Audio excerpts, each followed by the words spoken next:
Merhabalar, kanalıma hoş geldiniz. Bugün sizlerle bu güzel kürklü çantayı yapacağız. Ben bu formu çok beğendim. Çok şık bir duruşu var, kalıp gibi. Bakın görüyorsunuz. Hem böyle ipte sadece kendi ipimi kullandığımız için yumuşacık bir doku. Kılavuz ip yok bu çantada ama aynı zamanda da içindeki keçesiyle çok güzel bir duruşu var. Şöyle göstereyim, bakın yanların şu üçgen formu. Tabanımız kendinden, görüyorsunuz. Şimdi bakın şu astarın ağız kısmına dikkat etmenizi istiyorum. Çok önemli detaylardan biri bence bu. Böyle dümdüz durması, dalga dalga olmayan bir astar çalışması.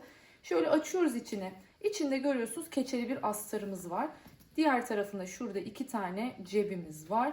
Yani gerçekten o kadar güzel ki bence bu çantadaki en önemli şey astarlama ve astarlamanın nasıl yapıldığını da bu videoda bulabileceksiniz. Çok güzel, çok kullanışlı ve çok da tasarruflu bir çanta oldu. Çünkü sadece şu görmüş olduğunuz ipten, bu birçok markada mevcut bu ip. Ben Himalaya'nın Koala olan serisini kullandım.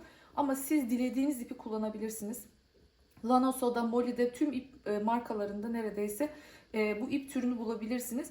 Bu ipi şimdi şöyle söyleyeyim size. Bir tane bütün, diğerinden ise yarım. Yani yaklaşık ben ölçtüm 135 gram falan kullanmışım. Bu 135 gram iple koca bir çanta yapıyorsunuz. Bakın eni 35 santim bu çantanın. Onu söyleyeyim. Yani gerçekten o kadar kullanışlı bir boyda oldu ki 35 santimlik sapla tercih ettim. Ben dilerseniz böyle bir küçük sap, şu kısımlarına da şurada bir katlama dikişimiz var. O dikişin olduğu kısımlara da diğer şöyle uzun bir sap için buralara D halka takıp yine uzun saplı olarak da kullanabilirsiniz. Formuyla, duruşuyla ben çok beğendim. Umarım siz de beğenmişsinizdir ve bu çantayı benimle örmeye karar verirsiniz diyorum. Haydi gelin şimdi bu çantayı yapmaya başlayalım. Ama öncesinde hala kanalıma abone olmadıysanız kanalıma abone olup yorumlarınızla, beğenilerinizle bana destek olursanız çok mutlu olurum. Hype butonuna da basmayı unutmayın diyorum ve haydi hiç vakit kaybetmeden hemen çantamızı örmeye başlayalım. Şimdi ipim koala ip diye geçiyor. Bakın bu şekilde çok güzel yumuşacık bir tüylü ip. Şöyle hemen renk kodunu da göstermek istiyorum sizlere. Bakın.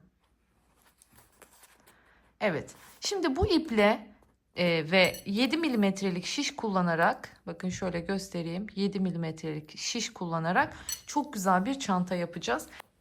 İpim bakın bu şekilde. Ben bunun yanına kılavuz ip kullanmayacağım. Yani ikinci ekstra bir ip kullanmayacağım. Zaten keçeli bir astar çalışacağım buna. Keçeyle yapacağım. Şimdi bu tarz ipleri en kolay örmenin yolu şişle. Biraz videoda zorlanacağım açıkçası.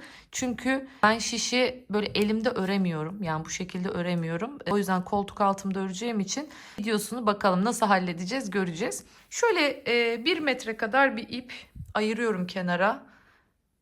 İlmeği tutturmak için. Nasıl başlıyoruz? Hemen onu göstereyim. Şöyle tutuyorum. Bakın. Şu şekilde çevirdim. Şöyle bir çarpı yaptım. Sonrasında şu ipin bir tanesini alıyorum. Bakın bu ilmeğin arasından geçiriyorum. Ve böylelikle bakın buraya bir ilmek oluşturmuş oldum. Bunu geçiriyorum ve sıkıştırıyorum. Bu benim ilk ilmeğim olmuş oluyor. Sonrasında bakın ipi şu şekilde tutuyorum. Şöyle geçiriyorum aradan. Sonrasında diğer şu 1 metre ayırdığım ip vardı ya. Bu ayırdığım ipi alttan üste doğru geçiriyorum. Sonrasında bunu geçiriyorum ve sıkıştırıyorum. Tekrar gösteriyorum.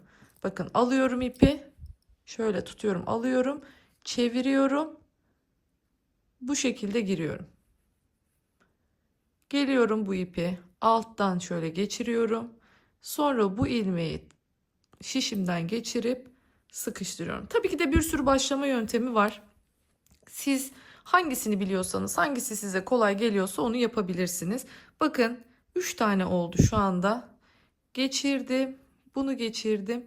İçinden tekrar geçirip sıkıştırdım. 4,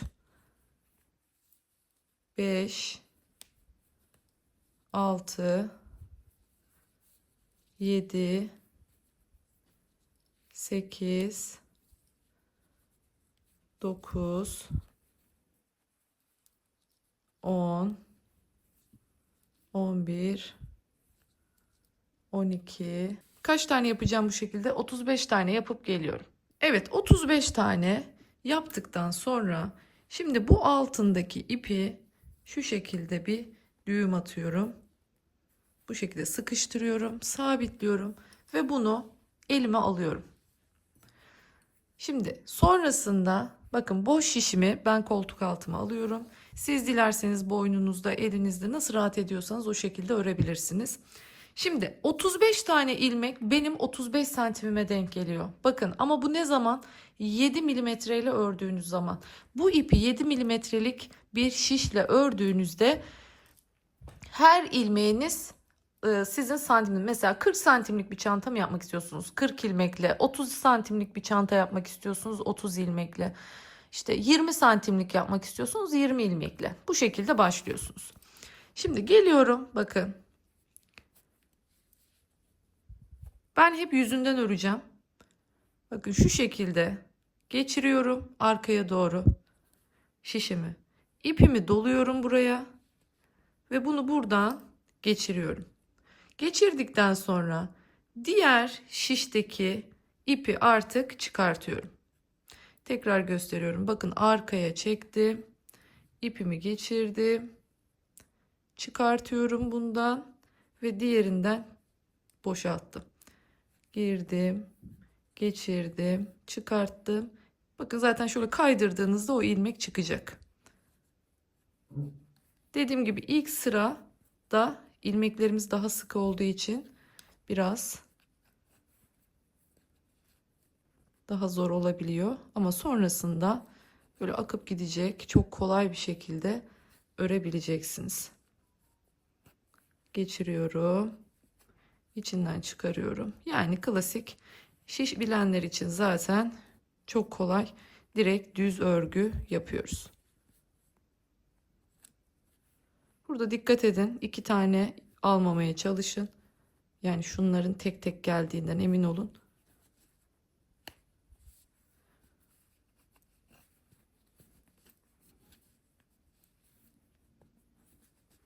Gerçekten 35 ilmek o kadar az bir ilmek ki. O yüzden çok çabuk, çok seri bir şekilde örüp bitirebileceksiniz. Ne kadar örüyoruz? 60 santim olana kadar örüyoruz. Şimdi ben bu çantada parçaları ayrı ayrı yapacağım. Yani yan parçayı ayrı yapacağım için yan parçaları. O yüzden sadece ön gövdeyi örüyorum.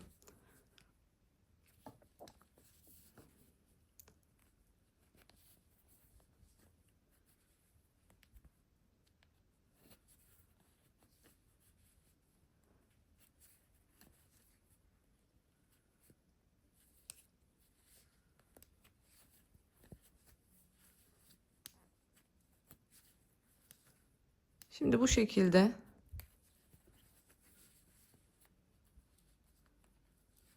bu ipler tüylü ipler olduğu için bunları tığla örmek çok daha zor oluyor. Bu şekilde çok daha hızlı bir şekilde bitirebilirsiniz.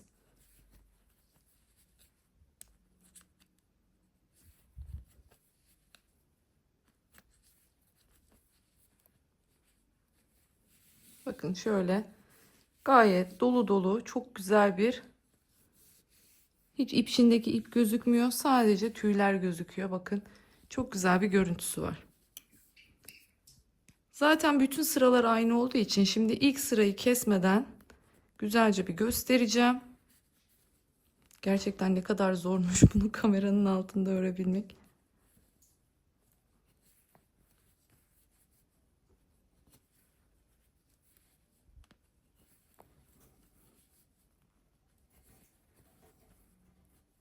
Normalde çok daha sonraki sıraları seri bir şekilde örebileceksiniz. Evet, sonuncuyu da ördüm. Şimdi geçiyorum tekrardan sıra başına. Bakın ilk ilmekleri atlamıyorum. İlk ilmekleri de örüyorum ben. Bakın geçtim. Yine aynı şekilde çıkarttım.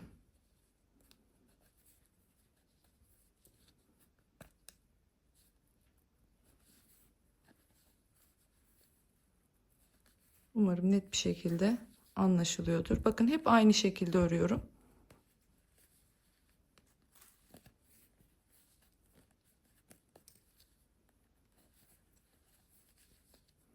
Göz kaçırmamaya çalışın. Çünkü ip böyle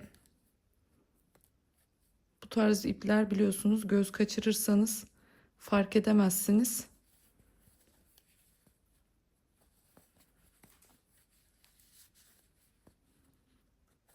Örgü deneyiminiz de yoksa ta altlardan o ilmeği yukarı kadar çıkartmak sizi zorlayabilir. Evet, bakın bu şekilde. Hep aynı. Gideceğiz, geleceğiz, gideceğiz, geleceğiz. Hep yüz örgü yapıyorum bu şekilde. Size hangisi kolayınıza geliyorsa, mesela bazıları da şöyle önden örmeyi de daha rahat örer. O zaman da hep önünden öreceksiniz. Ben bu şekilde daha rahat ördüğüm için ilk başta yaptığınızda çok kısaymış gibi gelebilir. Ama sonra 2-3 sırayı çıktığınızda aslında dediğim gibi 35 santim olduğunu göreceksinizdir. 3 aşağı 5 yukarı, yani illa tam tamına 35 olmak zorunda değil.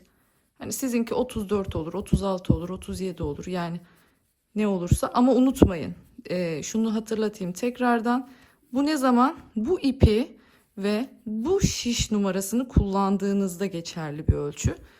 Eğer şiş numaranızı arttırırsanız ne olacak? Haliyle ölçünüz büyüyecek ya da şiş numaranızı küçültürseniz ölçünüz küçülecek. Buna dikkat edelim. Evet. Bakın bu şekilde gidiyoruz. Dediğim gibi biraz daha yukarılara çıktığımızda daha belirgin bir şekilde görünecek. Böyle küçücükmüş gibi duruyor. Bakın şişin üzerinde. Tekrar söylüyorum. Aslında bu çok daha büyük. Bakın esnetirsem daha da gidecek ağzından. Yapılmış hali çok daha büyük oluyor. Yani tam 35 santimlik bir ölçü olmuş oluyor bu şekilde. Dilerseniz şimdi ben bunu 60 santim olana kadar öreyim. 60 santim olduktan sonra yan parçalarını örelim. Ondan sonra artık birleştirme aşamasına geçeceğiz. Evet, şimdi 60 santim olacak şekilde parçamı ördüm.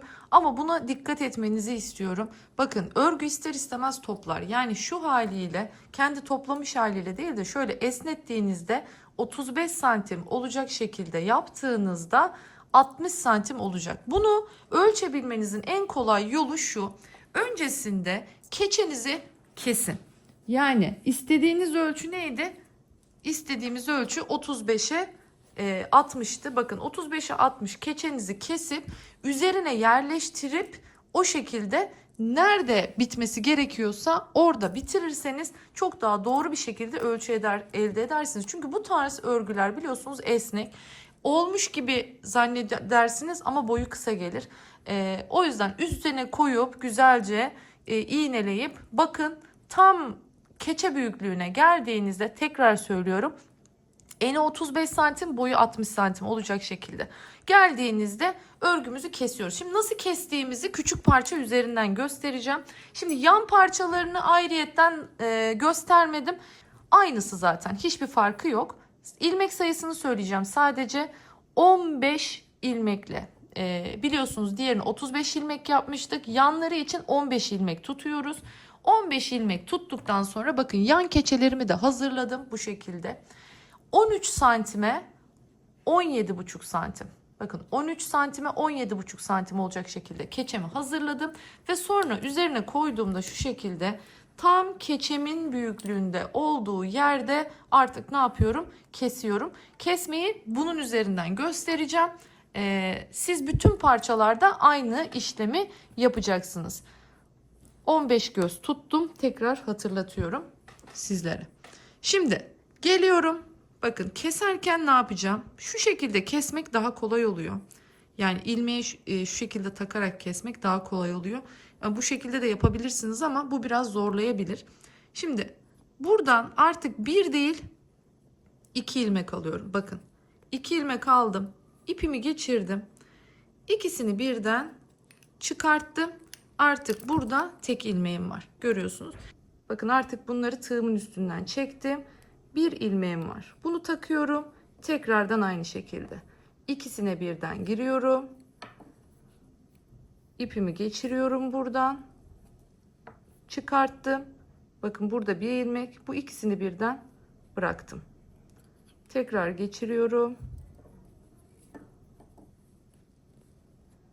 İkisinden çıkarttım.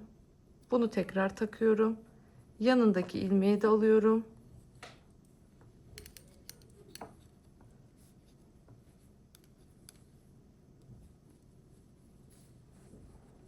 Tekrar kolumun altına alayım daha rahat bir şekilde.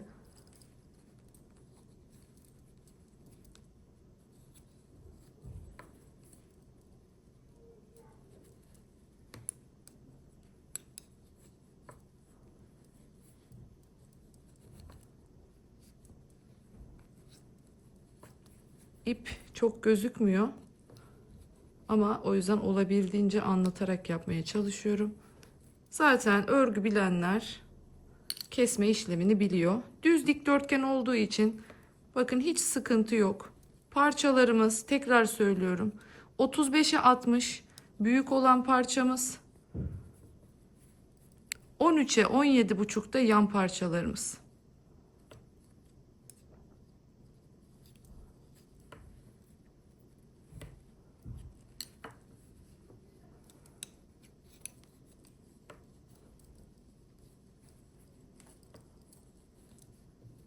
Evet, sonuncudayız artık. Bakın bunu da çektim. Tığımda şurada bir tane var. Bunu burada ben tığa geçiriyorum. Bu ilmeği. Buradan bunu kesiyoruz. Şu şekilde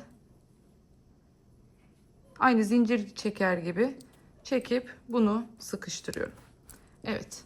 Yan parçamız da bu şekilde hazır. Dediğim gibi büyük parçanın ağzını da bu gösterdiğim şekilde kesiyoruz. Böylelikle bütün parçalarımız hazırlanmış oluyor. Şimdi dilerseniz hemen keçe üzerinde göstermek istiyorum tüm parçalarımızı. Bakın bu arada şunu da göstereyim. Ne kadar ipim kaldı. Biliyorsunuz 2 tane ip almıştım. İkinciden 35 gram kullanmışım sadece. 65 gramım kalmış. Yani 135 gramla çıkıyor bütün çantamız. Onu da göstermiş olayım sizlere. Artık bu aşamadan sonra eğer dilerseniz sap için vesaire siz kullanabilirsiniz. Bakın şöyle dediğim gibi keçemi hazırladım. Keçemizi hazırladık. Örgümüzü bakın üzerine koyduğumuzda şöyle açarak koyduğumuzda tam tamına denk gelmiş oluyor. Aynı şekilde bakın şöyle 2 tane de parça örmüştük. Hemen ikinci parçamızı alayım. Bakın şöyle göstereyim. 2 tane de bu şekilde parça ördük. Şu şekilde keçelerimiz görüyorsunuz. Bunlar da hazır. Şimdi ne yapacağız? Keçemize göre astarımızı hazırlayacağız. Astarlarımızı keseceğiz. Hemen şunları kaldırayım. Keçelerim kalsın. Astarı nasıl kesiyoruz? Nasıl ölçü alıyoruz? Hemen onu göstereceğim. Aynı zamanda bu çantada bir de neye ihtiyacımız var? Fermuara ihtiyacımız var. Fermuarlı bir çanta yapıyoruz. Bu fermuarı yaparken şimdi 35 santim enimiz var ya, biraz içlere girsin, ona dikkat edin. En azından bir 5'er santim kadar girsin. Yani bir 40 santim 40-45 santimlik bir fermuar 45 santim almanızı tavsiye ederim. Kenarların daha rahat çalışmanız açısından. Direkt metrelik fermuarlardan da alabilirsiniz. 50 santim de olabilir, hiç önemli değil. Fazlası olsun da eksiği olmasın. Çünkü bu küçük alırsanız fermuarla çalışmanızı zorlaştırır diyorum. Şimdi astarımızı keserken ne yapacağız? Kalıp olarak artık bu keçemizi kullanacağız. Yani bakın hazır keçeyi kestiğinizde her şey çok kolay. Örgünüzü de buna göre ayarlıyorsunuz. Daha sonrasında dediğim gibi astarınızı da buna göre ayarlıyorsunuz. Onu da söylemiş olayım. Ben bu şekilde şöyle göstereyim keçenin kalınlığını da. Hani çok ince keçelerden değil ama çok kalın da değil. 2 milimlik bir keçe kullanıyorum bu çanta için. Çünkü kalıplı bir formda olmasını istiyorum. Astarımı, astarlık kumaşım dakketen kullanıyorum ben. Dakketenimi açacağım. Tek kat halinde açacağım burada. Şöyle kenar kısmını göstereyim de çünkü hepsi sığmıyor kameranın altına. Onu belirteyim. Şöyle şu şekilde kenarından yaklaşık 1,5 santim gibi bir pay vererekten ne yapacağım? Astarımı keseceğim. Bakın şurada da şu sınırı gözetiyorum. Şu delikli kısım içinde kalsın diye bu kenar kısmı. Şöyle bütün parçalarımı kenarından şöyle 1-1,5 santimlik bir pay bırakarak astarımı keseceğim. Daha sonra bunları şu şekilde dediğim gibi kıvıracağız. Şöylemesine kıvıracağız bunları ve çantamıza dikerken şöyle bakın göstereyim. Şuradan çantamıza bunu tuttururken hem keçeyi hem astarı aynı anda tutturmuş olacağız. Burada tercih size kalmış bir durum. Dilerseniz astarınızı önce dikersiniz, sonra elinizle çantaya tutturursunuz. Dilerseniz çantaya da doğrudan makineyle tutturabilirsiniz. O açıdan şimdi astarlarımızı keselim. Keçelerimizi hazırlayalım. Şimdi burayı yaptığımızda, şu ağız kenarını yaptığımızda, burayı hazırladıktan sonra hem astarı çantaya tutturmuş olacağız hem fermuarı çantaya tutturmuş olacağız. Onu da zaten yapım aşamasında göstereceğim sizlere. Dilerseniz hemen kumaşlarımı kesip geleyim. Evet, şimdi ufak bir aksilik sonucunda asıl parçanın bu aşamasını ne yazık ki kaybettim. Yani daha doğrusu video var ama açılmıyor. O yüzden sizin için küçük bir video üzerinden bunu tekrardan göstermek istiyorum. Şimdi benim elimde bu şekilde parça olarak bu kadarlık bir fermuar olduğu için bakın çok kıtısını görüyorsunuz ama siz böyle yapmayın. Siz ne yapıyorsunuz? Buradan ve buradan oldu birazcık fazla pay bırakın. Daha sonra bunların ağzına stopper takacaksınız. Eğer yoksa ben videoda biraz sonra göreceksiniz onu nasıl taktığımı. Eğer sizde yoksa siz dilerseniz onu örgüyle de yapabilirsiniz. Ancak çantamızın içine boşta kalacağı için güzel bir görüntü olması lazım. Eğer ki dediğim gibi bir aparatınız yoksa kendiniz örgüden küçük bir birit hazırlayıp yani o fermuarın genişliğinde bir birit hazırlayıp o biritle onu şöyle döndürüp dikebilirsiniz. Yani önemli olan o fermuarın ağız kısmını daha güzel bir hale getiriyoruz. Şimdi diyelim ki bu sizin parçanız neydi? 60 santime şöyle 60 santime 35 santimlik parçanızdı hatırlarsanız. O parçamızın olduğunu hayal edelim. Şimdi ne yapmıştık? Her bir keçemizi bu şekilde şuradan göstereyim hemen kaplamıştık. Bunu küçük böyle bir telle tutturuyorum. İğnelemek çok sağlıklı olmuyor. Mutlaka böyle tel almaya çalışın. Sonrasında bu görmüş olduğunuz astarla örgümüzün arasına şu fermuarı geçiriyoruz. Ama nasıl geçiriyoruz? Bakın. Örgü tarafında olacak dişlilerin yüzü. Görüyorsunuz ben altın sarılı bir diş kullandığım için bunlar bu şekilde bu örgü tarafında olacak. Bizim dikeceğimiz kısımda ise fermuarın tersi olacak. Şimdi bunu bu şekilde tutturduğumda bakın ikinci bir tel daha geçtim. Neden? Kayma yapmasın, herhangi bir sıkıntı yaşamayalım diye. Şimdi buradan bir fermuar, buradan burayı tutturacağız. Ama sonrasında bir de ne yapacağız? Komple görüyorsunuz. Şöyle 4 çevre bunu bir tutturacağız.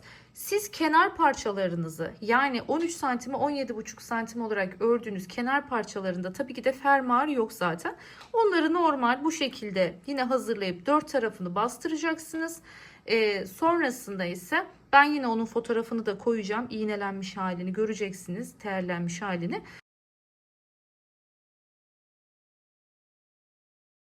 Onun 4 tarafını dikiyorsunuz. Peki makineniz yok. Ne yapacaksınız? Bu şekilde yine terledikten sonra gizli dikiş tekniğiyle bunu iki parçayı birbirine ne yapabilirsiniz? Dikebilirsiniz. Yani şöyle kenardan bunu elinizle de tutturabilirsiniz. Yani illaki makineniz olmak zorunda değil. Güzelce yine dikiş yapabilirsiniz. Yine derileri dikerken gösterdiğim gibi makine dikişi tekniğiyle de fermuarlarınızı yine buraya monte edebilirsiniz. Bu da yapabileceğiniz bir diğer yöntem. Şimdi biz diğer parçalarımızı ve bu ana gövde parçamızı ne yapıyoruz? Dediğim gibi makineyle birleştiriyoruz. Haydi şimdi nasıl dikiyoruz bir bakalım. Şimdi şunu da söyleyeyim. Benim şu anda kumaş rengim ve şurada görmüş olduğunuz örgüm, bakın bu size aynı zamanda da fikir olsun. Dediğim gibi illaki böyle benim kullandığım gibi bir ip kullanmak zorunda değilsiniz. Bu şekilde rafyalar, kağıt ipler, istediğiniz ipi kullanabilirsiniz. İster tığla, şişle örebilirsiniz. Önemli olan parçalarımızın büyüklüğünü tutturmak. Şimdi benim iki tarafımda kahverengi olduğu için hem alt ipinde hem üst ipinde kahverengi kullanacağım. Bunu görün diye bilerek siyahla diktim. Belirgin görünür olsun diye. Onları sökeceğiz zaten daha sonra. Ama eğer ki sizin astar renginizle örgü renginiz birbirini tutmuyorsa ne yapıyorsunuz? Her zaman için üst ipiniz, yani şu üstten gelen ipiniz astarın renginde olacak. Makinenin altına taktığınız masurdaki ipiniz ise çantanın renginde olacak. Bu şekilde iki farklı ip kullanarak da iki farklı renkteki astar ve çantayı birleştirebilirsiniz. Şimdi başlayalım.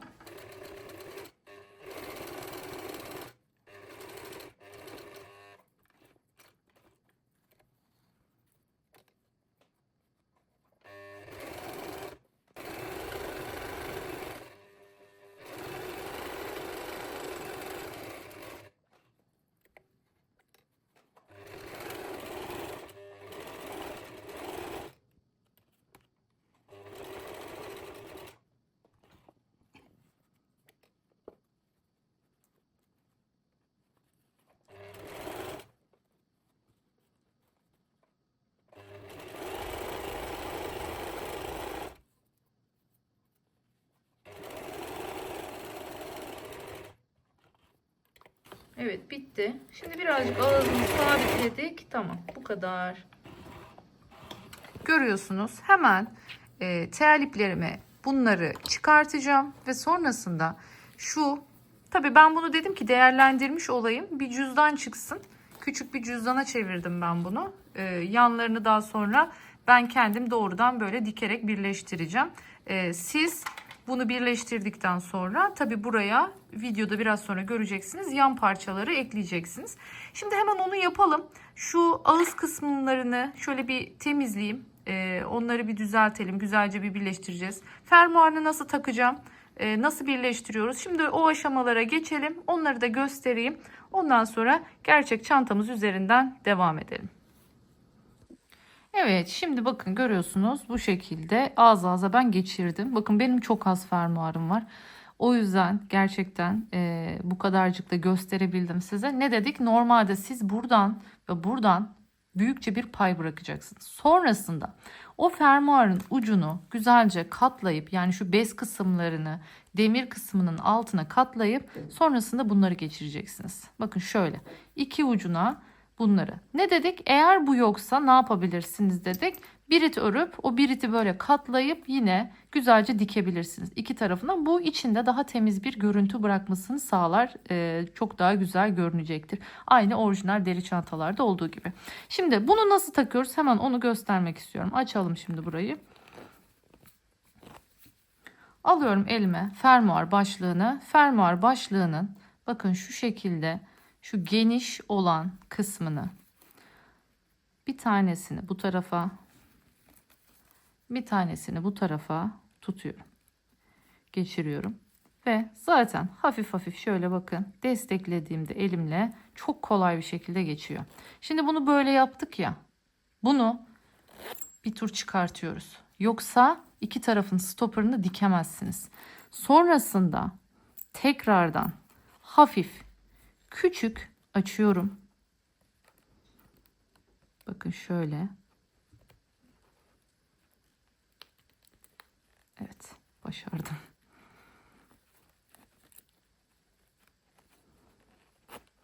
Evet. Geldik buraya. Bakın. Böyleyken, bu haldeyken ne yapıyoruz? Buralarını sabitliyoruz. Buralarını sabitleyeceğiz. Ondan sonra artık çantamızın yan kısımlarını takabiliriz. Bu arada fermuarlarınızı kestiğinizde mutlaka yakın şuralarınızı, yoksa bu çözülür durur. Yakarsanız atma yapmaz. Ben bunun ağızlarını şimdi güzelce dikeceğim ve kendimin iki kenarını tutturarak şöyle küçük fermuarlı bir cüzdana çevireceğim bunu. Yabana gitmesin dedim. Yani o şekilde ben de hazır sizin için bu parçayı gösterecektim. Madem hali hazırda bir tane de cüzdanımız olsun dedim. Ama siz dediğim gibi isterseniz kendiniz de çantanızın takım cüzdanını da bu şekilde yapabilirsiniz. Dediğim gibi bunlar içeride kalacak. Yanlarını birleştireceksiniz. Burası içinde kalacak. İki yanını bu şekilde birleştireceksiniz. Böylelikle yani ağzı şöyle görünecek. Şunları indirelim aşağıya. Bakın şöyle kendinden fermuarlı bir cüzdan yapmış olacaksınız. Siz de bu şekilde.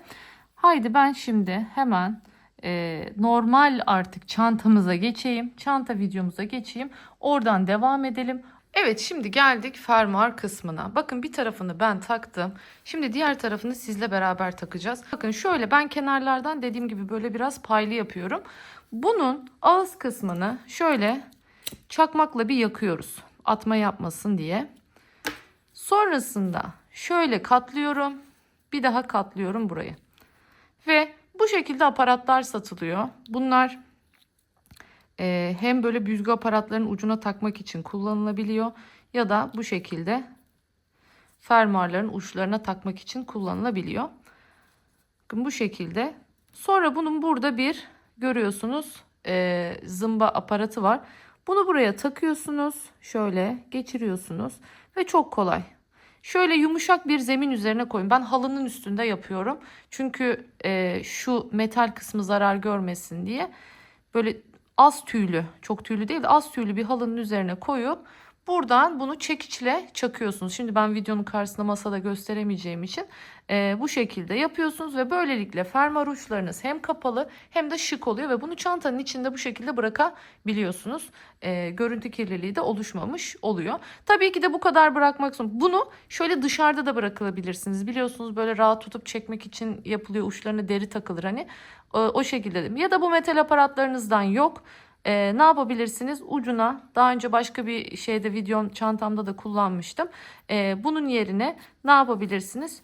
Bunu bir deri kalınlığına gelecek şekilde katlayıp bakın şöyle çantalarımızda sap olarak kullanılan deriler oluyor biliyorsunuz, dikmeli deriler. Ben onları böyle keserek kullanıyorum. Şu şekle getiriyorum. Önce bunu dikiyorum. Şuralarını dikiyorum. Sonrasında deriyi hem yani şöyle evet, sadece anlatmak için gösteriyorum. Bu başka bir şey ama deriyi bir bu tarafından bir bu tarafından şöyle katlıyorum ve böylece bu ağzı içinde kalmış oluyor. Sonrasında şurasını şöyle dikiyorum. Yine temiz bir fermuar ağzı olmuş oluyor. Dediğim gibi tercih size kalmış. İstediğiniz gibi ağız kısmını güzel görünecek şekilde ya da hiçbir şeyiniz mi yok? Deri de yapamam ben, bu da yok. Ne yapacağım şimdi? O zaman küçük bir parça örebilirsiniz ağız kısmını kapatabilmek adına. Şimdi hemen ben bunu çakıp geliyorum. Ondan sonra çantamın bir tarafını ben kendim dikeceğim. Diğer tarafını da nasıl dikeceğiz onu göstereceğim. Hemen çakıp geliyorum. Evet, şimdi bir tarafını bakın ben diktim. Şöyle göstereyim. Bir tarafı hazır. O kadar kolay dikeceksiniz ki çünkü hata göstermiyor. Ne yaptığınızın, nereye battığınızın hiçbir şeyi yok. Ağız ağza getirip birleştireceksiniz. Bu şekilde birleşmiş olacak. Şimdi burayı nasıl birleştiriyoruz? Diğer tarafını hemen onu burada ne yapacaksam diğer tarafta da aynısını yapacaksınız şimdi. Şimdi öncelikle çantamızı şöyle güzelce bir yassı hale getirip alt ortasını buluyorum. Aynı şekilde şu dikdörtgen parçamın da alt ve üst ortalarını bakın bu şekilde buluyorum. Sonrasında bunu bulduktan sonra bunu buraya denk gelecek şekilde bakın artık pembeyi çıkartabilirim. Taktım. Şimdi şu kırmızıyı şu şekilde hizalayıp şimdi buradan alt köşelerini de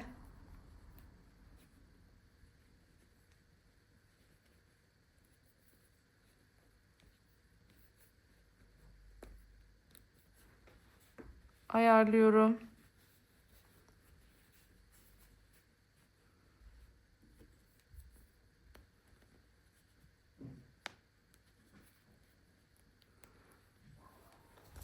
Şimdi aynı şekilde bu tarafa doğru geliyorum şimdi.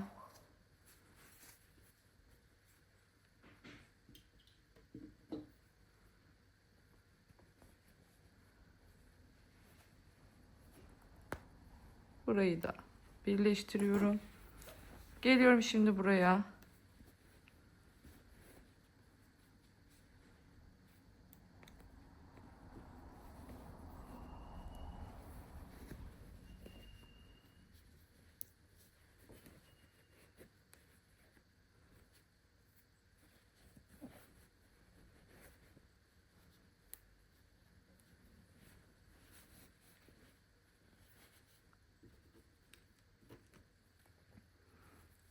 Şimdi bu köşeyi de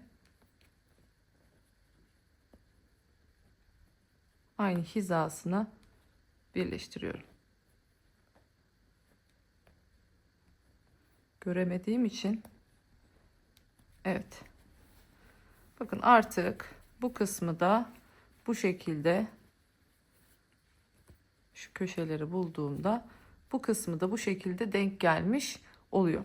Şimdi diğer tarafta pay bıraktığım ip vardı. Onunla dikmiştim. Şimdi bu tarafta ipim yok. O yüzden burada normal yeniden ip alacağım. Kendi ipiyle dikiyoruz mutlaka.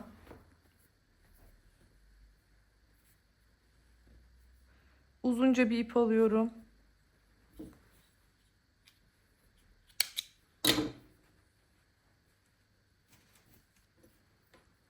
Şöyle büyükçe bir dikme iğnem var.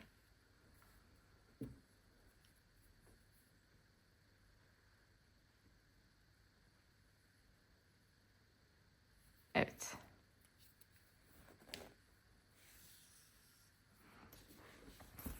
Şimdi geliyorum.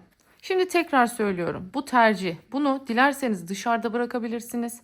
Bu şekilde hani böyle rahatça şöyle tutup da çekmesi kolay oluyor ya. Bakın bu tarafını koydum içine. Şu başlığın olduğu tarafı koydum. Bakın şöyle açtığınızda hani böyle tutup çekmek için bazen bunu dışarıda bırakmayı tercih edebiliyorlar. Ben bırakmayacağım. Ben içine koyacağım. Ama bırakacaksanız da bunu şimdi burada dışarı çıkartmanız gerekiyor. Evet, şöyle köşelerini ayarladıktan sonra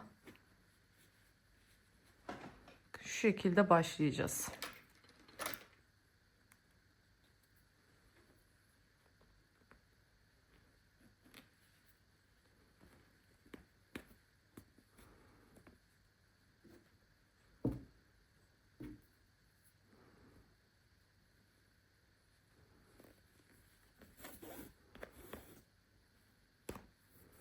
Şimdi bunu burada bir bağlıyorum.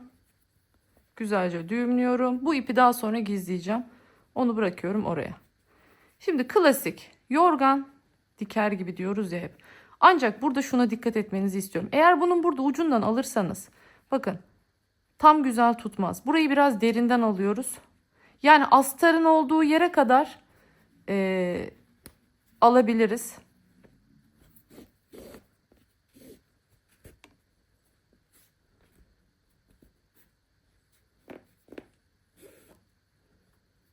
Bazen takılma yapabilir.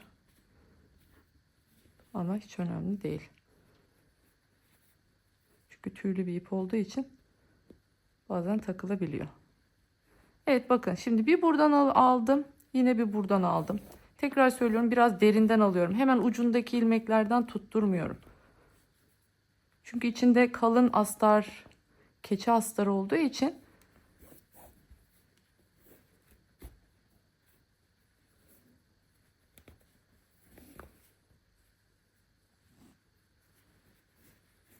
hiçbir fark yok bu şekilde. Bir buradan, bir buradan.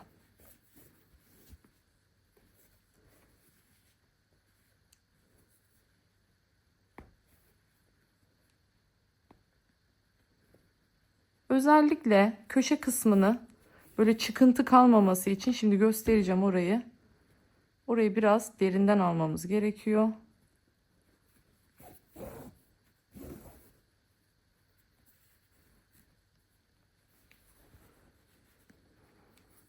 Bakın şöyle. Biraz derinden geliyorum. Yani aslında şurada şu an astar var bakın altında. O astarın da üzerindeki örgüden aldırıyorum birazcık. Girecek yer bulamadım örgüden. Yine aynı şekilde karşıdan da öyle hemen ucundan değil, biraz derinden.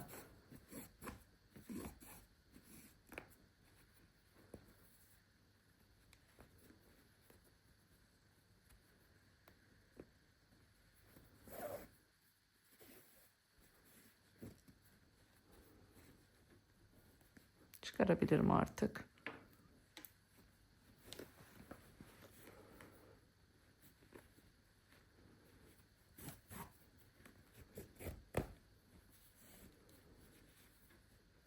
Evet. Şimdi yine aynı şekilde devam ediyorum. Bir buradan. Bakın bir buradan. Hizayı kaybetmeyin. Şu şekilde tutarsanız, bakın tam burayı hizalayıp sonrasında bu şekilde tutarsanız daha rahat bir şekilde dikersiniz kayma yaşamadan.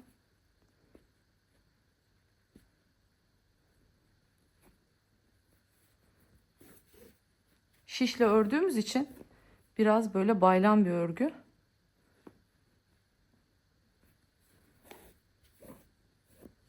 Evet, şimdi bu şekilde dilerseniz sıra sonuna kadar buraya kadar geleyim. Ondan sonra iplerimizi gizleyelim ve çantamızın bu kısmını bitirelim. Evet, geldim. Bakın şimdi buradan dolaştım. Şu ilk ipin yanına kadar geldim. Güzelce şimdi bunu düğümlüyorum ve sonrasında bakın şöyle aralarından, zaten görünmüyor, şu şekilde bunu dolaştırıyorum. İstediğiniz kadar yürütebilirsiniz.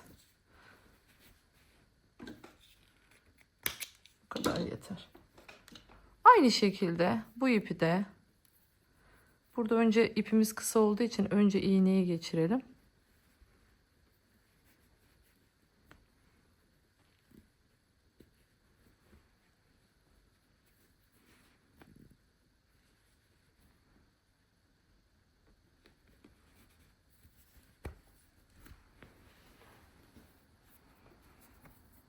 Tekrardan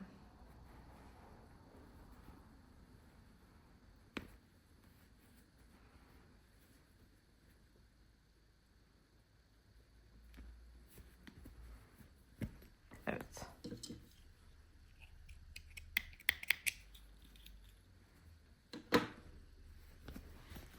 İşte bu kadar. Bakar mısınız diyeceğim. Biraz geniş açıyı alalım. Bakar mısınız? Kocaman bir çanta oldu. Gerçekten. Şöyle ipleri var bazı yerlerinde. Onları temizleyeceğim şimdi. Son derece güzel, muntazam. Bakın çok rahat bir şekilde açılıp kapanıyor. Çantamız olmuş oldu. İçini görüyorsunuz. Son derece güzel. Kalıp gibi. Bakın iş ceplerimiz. Gerçekten astarı şahane, kendi şahane. Bakın şöyle içini de bakalım. Şöyle görüyorsunuz. Ağız kısmında yine tertemiz bir şekilde bir kutu çanta hazırladık. Bu koala iplerden. Evet, şimdi bakın sizler için tek tarafını söktüm. Burayı tekrardan göstereceğim nasıl diktiğimizi. Şöyle burası dikilmiş hali. Görüyorsunuz. Burası ise dikilmemiş hali. Şimdi normalde biraz önce gördüğünüz ilk etapta şöyle kutu formunda duruyordu çantamız. Bakın bunu yaptıktan sonra ne kadar alışmış bu formda durmaya. Biraz önce halbuki kalıp gibi olan formunu gördünüz. Nasıl katlıyoruz? Bakın fermuar şu an bu tarafta görüyorsunuz. Şöyle bakın kendiliğinden zaten göreceksiniz şimdi. Şu iki ucu birleştirdiğimizde görüyorsunuz çantanın ister istemez şu kadarlık kısmı içeri geliyor. Ne kadar bakın şöyle bir ölçeyim size. Böyle bir yaklaşık bir 5 santim kadar. Şöyle yaptığımızda bir 5 santimlik kısım, fermuardaki 5 santimlik kısım bu katın içinde kaldı. O yüzden ne yapıyoruz? Önce şunu çıkartıyoruz şuradan. Evet. Şu fermuarlı kısımdan tutarak bakın şöyle bir katlama yaptık. Tekrar gösteriyorum bakın. Açık hali bu. Normalde şöyle kutu haldeydi hatırlarsanız. Ben aldım şurayı bir yassılaştırdım ve sonrasında şu görmüş olduğunuz şu dikdörtgenin iki köşesini tutuyorum ve şu şekilde katlıyorum. Birbirine denk getiriyorum bakın. Bunu birbirine denk getirdiğimde dikkat ettiyseniz şurada şöyle bir üçgen oluşuyor. Bu üçgen kısımda nasıl katlandıysa o haliyle dikiyorum. Dikerken kendi ipini kullanacağım. Şöyle göstereyim.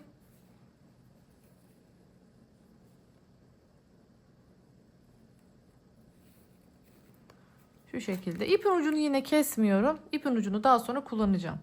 Şu haliyle tam bu köşeyi bu köşeye denk getirdim. Bakın şöyle denk getirdim. Şurayı katladım. Elimle tutuyorum. Ve burada ağız ağza gelmesi gereken yeri şunu şöyle sonuna kadar şöyle götüreyim. Başlıyorum buradan dikmeye. İnanın zaten ipimiz kürk ip olduğu için hiç belli olmayacak. Hiç gözükmeyecek.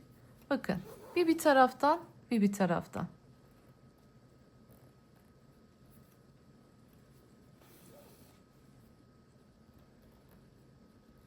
Şimdi bir tur aşağıya kadar gideceğiz.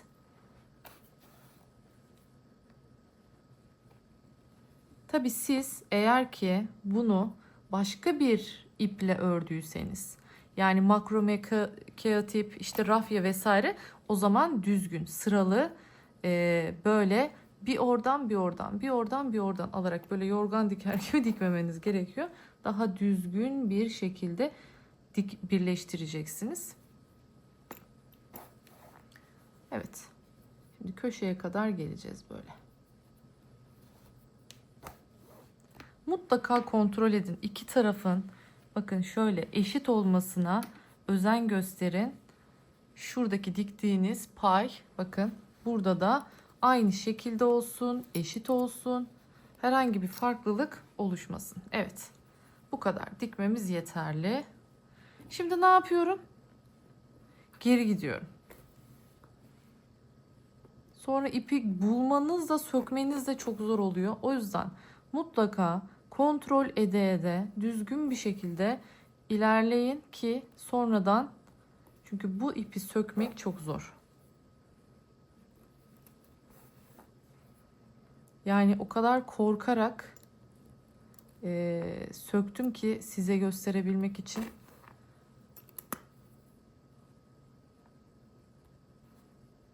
Yanlış bir ipi ola ki kesersem diye.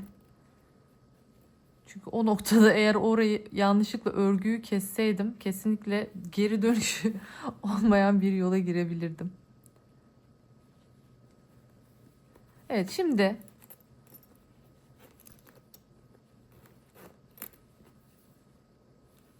bakın şöyle güzelce görüyorsunuz. Bu iki ipi birbiriyle bağlayacağım. Düğümlüyorum. Şöyle bir tekrar kontrol edeyim. Herhangi bir yamukluk vesaire var mı? Eşit olmuş mu? Çünkü artık bağlayıp gizledikten sonra bir daha bulamam kesinlikle. Evet. Tamamdır. Herhangi bir sıkıntımız yok. Şimdi ne yapıyoruz? Şöyle birbirine güzelce bir düğümlüyoruz.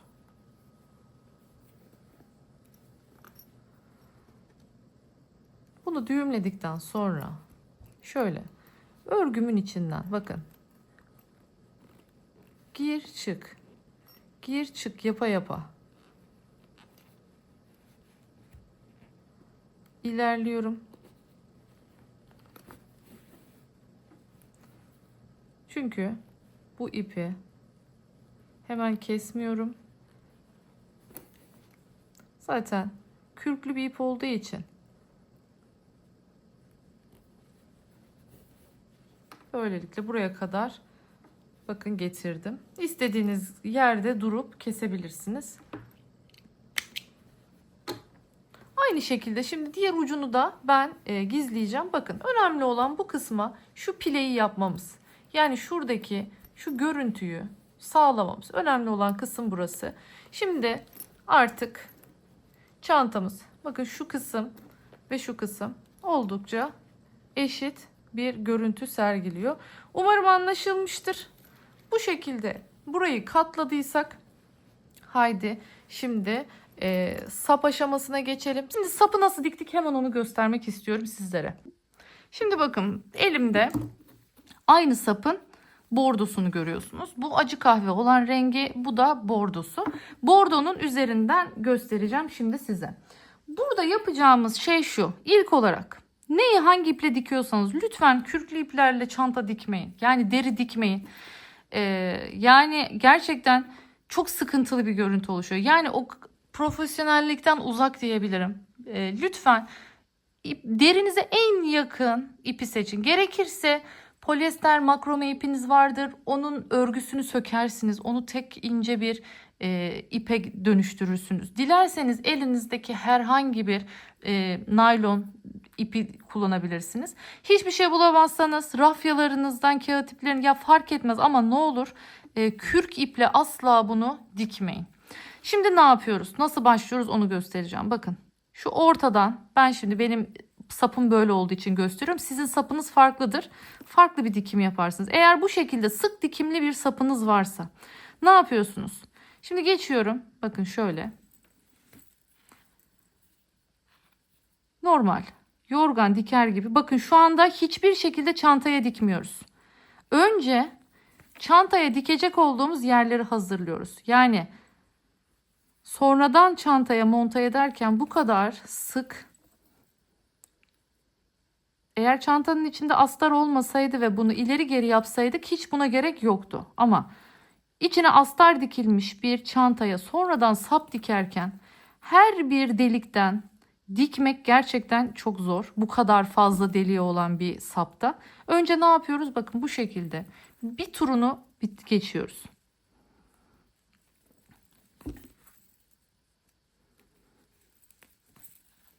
Bu şekilde geliyorum. Şimdi geldik. Bakın ne yaptık? Ne görüyorsunuz? Bir dolu bir boş, bir dolu bir boş, bir dolu bir boş değil mi? Önce bu hale getirdim. Sonrasında diyelim ki örgümüz bu. Bunun üzerine dikeceğiz sapımızı. Bir de şu detayı söylemek istiyorum. Lütfen saplarınızı çantaya monte ederken böyle dümdüz dik bir şekilde yapmayın. Her zaman için açımız şu. Bakın görüyorsunuz. Hafif, bakın çok değil. Hafif bir açı var. Yani nasıl normalde sapı tuttuğumuzda elimize sap şu şekli alır ya, şu V'yi alır ya. O yüzden buna dikkat ediyoruz. Dikerken hafif şu meyili veriyoruz sapa. Yani bunu böyle dümdüz yapmıyoruz. Bakın düz olsaydı şöyle olurdu. Ama ne yapmışım bakın. Şöyle yaklaşık 1-1,5 santim kadar yatırmışım bu tarafa. Aynı şeyi şimdi mesela bunu çanta olduğunu düşünelim. Ve şimdi bu çantaya diktiğimizi hayal edelim. Evet.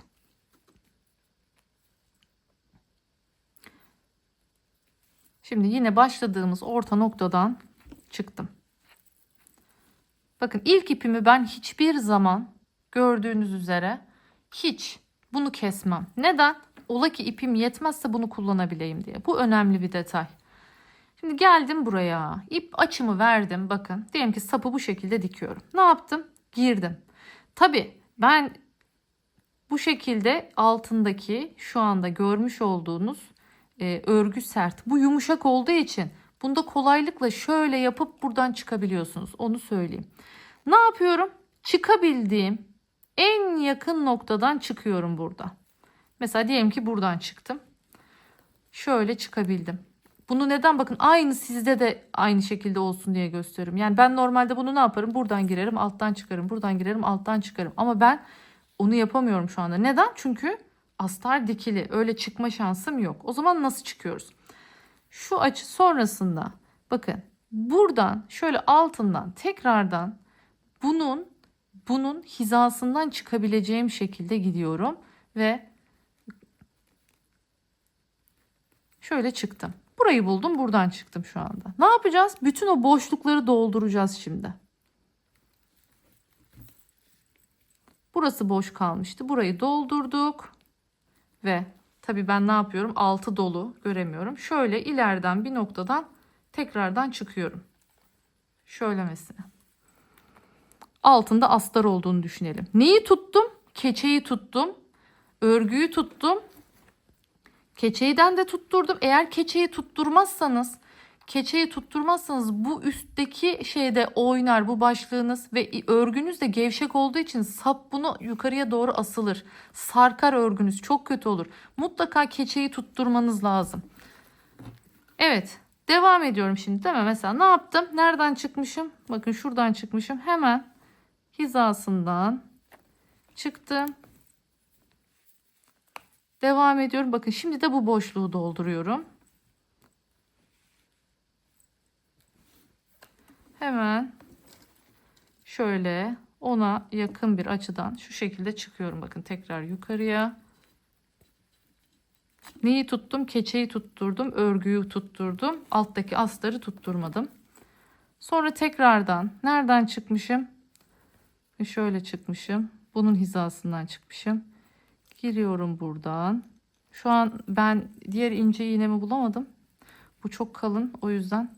Şimdi tekrar bu boşluğu kapatacak şekilde bakın. Battım. O yüzden çok çabuk çıkıyor sürekli ipim. Hemen çıkabileceğim bir sonraki noktadan tekrar çıkıyorum. Böylelikle alt kapalı ya, bakın hiç alta bakmama gerek yok. Böyle böyle ilerliyoruz altta. Ama bu işlemi yaparak bakın görüyorsunuz hemen hizasından girdim.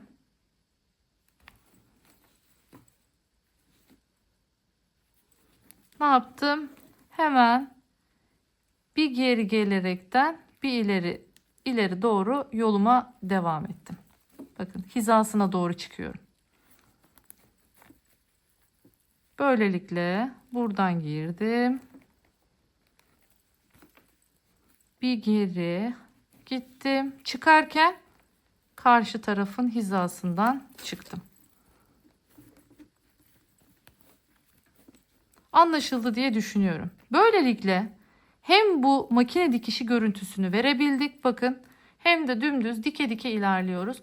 İşte bu yöntemle bu iki sapımızı dikiyoruz. Gördüğünüz üzere. Acı kahve ipimi bulamadım. En yakın kahve tonunu tercih ettim. O yüzden dikerken benimkisi bu şekilde oldu. 25 santim fermuar genişliği var. Bakın ağız kısmında. Hiç öyle dar değil. İçine istediğiniz şeyi rahatlıkla koyup çıkartabilirsiniz. Haydi şöyle bir finalde toptan her şeyine daha detaylı bir şekilde çantamızı bir ayakta bakalım. Ve finaldeyiz. Bakar mısınız? Çok güzel olmadı mı? Yani boyuyla posuyla o kadar kullanışlı bir çanta oldu ki ve en güzeli içi boş bu çantanın şu anda ve kalıp gibi duruyor. Yani öyle yerlere yazılmayacak. Masanın üstüne koyduğunuzda dağılmayacak. Gerçekten duruşuyla, formuyla şu yandaki açılarını görüyorsunuz. Çok güzel bir çanta oldu. Ben 35 santimlik sapı çok yakıştırıyorum bu modele. O yüzden, ama siz daha önce de söylediğim gibi istediğiniz sapı takabilirsiniz. Dilerseniz kendiniz örerek de yapabilirsiniz. İçi yine hatırlayalım, çok güzel bir iç astarını hazırlamıştık. Şöyle 2 tane cebimiz var. Siz dilerseniz diğer tarafa da cep koyabilirsiniz. Yani buraya da bir ekstradan cep yapabilirsiniz. O size kalmış. Kalıp gibi bir fermuarımız var. Bakın görüyorsunuz. Bu çok önemli bir detay. Dümdüz bir fermuar. Çantamızın içi, ağzı yeterince geniş. Yani içi daha geniş de ağzı da yeterince geniş. Ben şu katlama formunu çok sevdiğim için bu çantada da kullanmak istedim açıkçası. Ben çok seviyorum bu ağız kısmına doğru küçülmeleri. Umarım siz de beğenmişsinizdir ve bu çantayı benimle buraya kadar örmüşsünüzdür diyorum. Bir başka güzellikle daha buluşmak dileğiyle. Kendinize çok iyi bakın. Hoşça kalın. Kanalıma abone olmayı unutmayın.